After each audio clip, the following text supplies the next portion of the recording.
Welcome to the future of the music industry, where I'm bringing you the latest news and commentary on what is in fact happening in the music industry right now. I'm Death Beach. Let's take a look at what we got today. It's really important to discuss these things.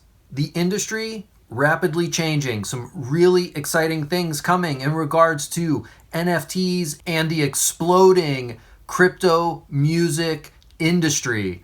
This stuff is explosive, and we have to talk about the important fact that some of the biggest financiers and movers behind what is now happening are the same people that have been corrupt the whole entire time and have limited opportunities for small musicians. Now they're coming out and they're saying that they're going to create these amazing platforms that now the little guy can finally take advantage of. I'm sorry, Sony, you. Now, that said, let's go ahead and take a look at some of this stuff that we have here. So, I covered this recently, Timbaland and Beatclub. I knew he was going to be doing some NFT blockchain kind of stuff. It had it written all over it. But this is really exciting, so let's check it out. Beat Marketplace, Beatclub, has partnered with Horizon Fintechs, a fintech company that powers digital stock exchange, upstream, and fan engagement platform, Global Fan Exchange. Guys, this is super exciting, okay? According to media release announcing the partnership, the integration between Horizon and Beatclub aims to bring regulated trading opportunities to fans by giving them the ability to own and trade music shares and NFTs from producers and songwriters. That's right. A market for your music traded as shares. This is what I've been talking about. It's finally getting here. According to Horizon, its integration with Beatclub will let creators fund their music ventures by offering a percentage of their songs, albums, and masters to fans. On GFX, users will be able to browse opportunities to purchase ownership shares in their favorite songs. On Upstream, users will be able to trade shares with others globally for upwards of $25, receive potential dividends and royalties, and purchase memorabilia as NFTs. Fans will also gain access to perks such as meet and greets and early access tickets. Interested fans can join the investor waitlist. This is absolutely everything that I started talking about all the way back at the end of 2020. Everything is becoming a reality.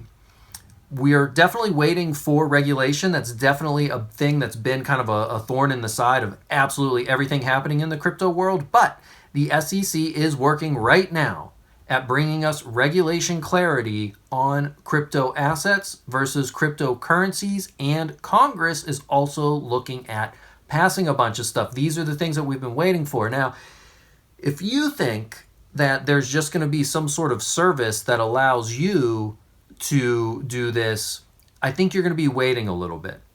Obviously, Beatclub is going to be working with cream of the crop, high-end producers that already have established fan bases. This is not going to be a white label solution for you. If you wanted to do something like this, you would need to be working with somebody to help you develop it, somebody like myself, and in building out a team that can build this for you, which is what we should have been doing all the way at the end of last year. But hey, don't worry about it. Not that this is going to be the biggest platform or even the best way to do it. There will be other options, probably better options coming down the pipe for us. You know, if you're a waiter, we just got to keep waiting. You know what I'm saying?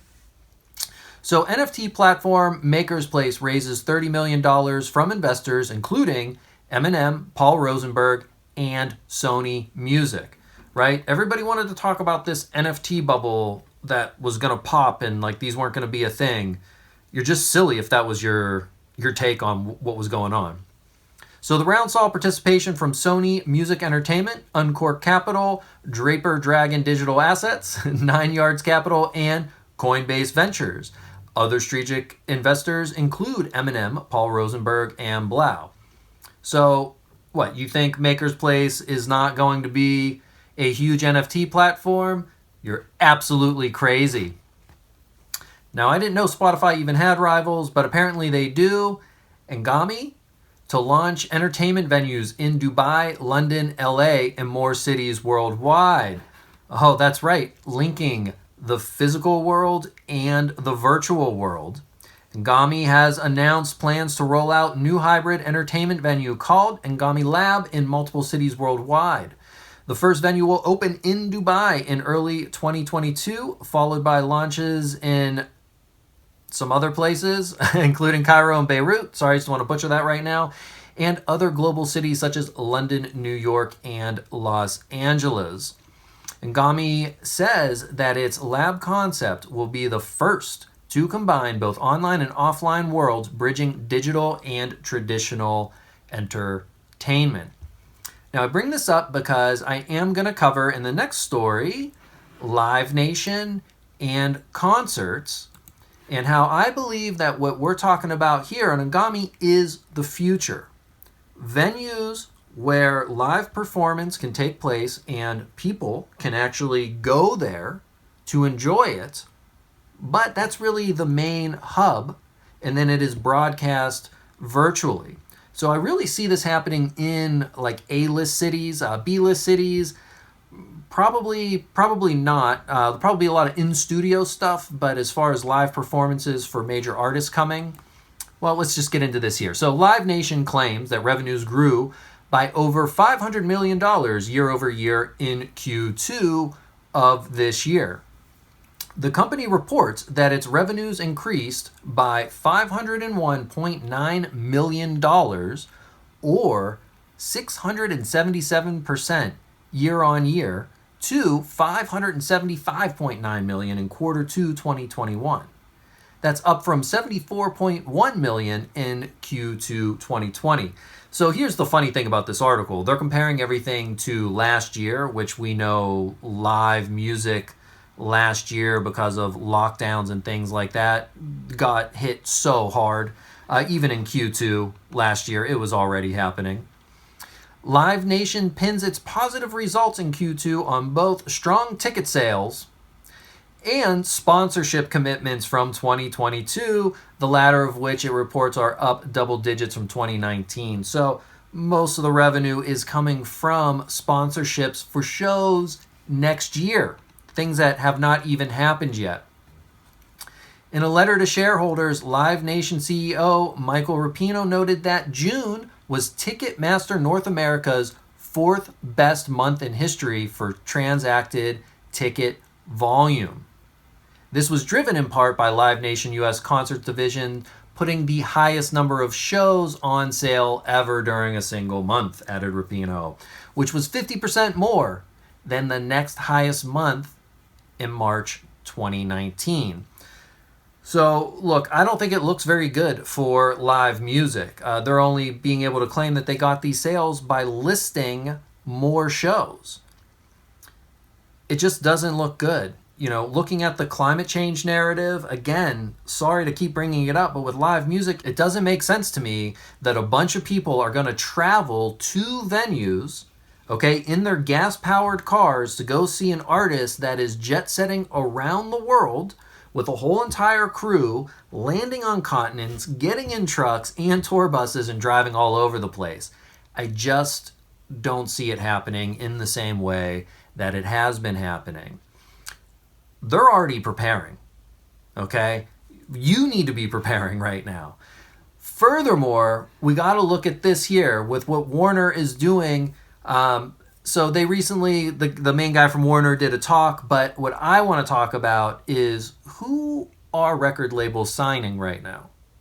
Ask yourself that. Who is getting signed? Who are new artists that are getting signed to record labels? Well, first, over the past couple of years, MBW, Music Business Worldwide, highly recommend you get on this site, has been following Warner Music Group's evolution from a major music company into a fully fledged media publisher. Okay, first off, we've seen it.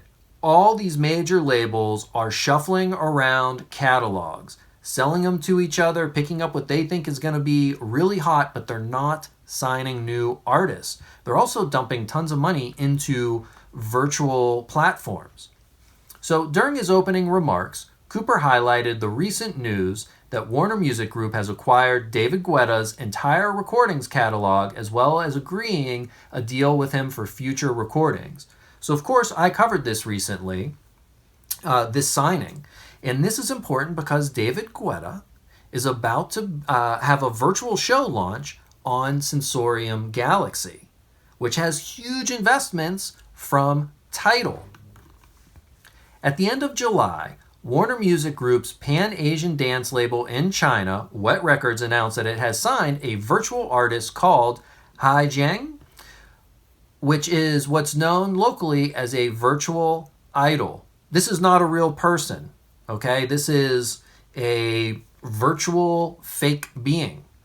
These virtual characters are popular in Asia and particularly in China and Japan, some of whom have amassed significant fan bases.